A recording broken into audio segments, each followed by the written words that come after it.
working on a few little things for the Excursion, so let's go ahead underneath and take a look at them.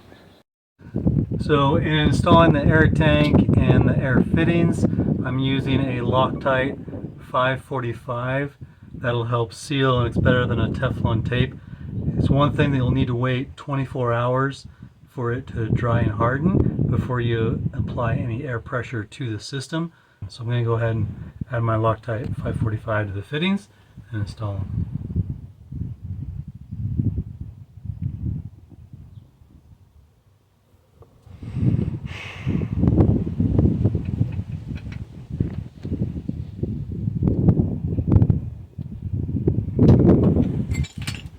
Here we got most of the air system done.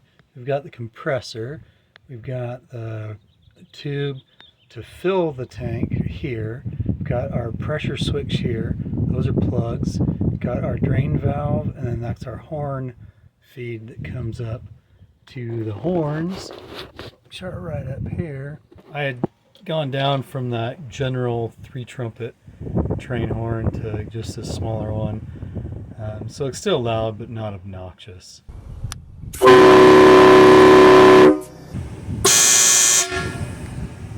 But still got a little bit of wiring to do on it, and it'll be done.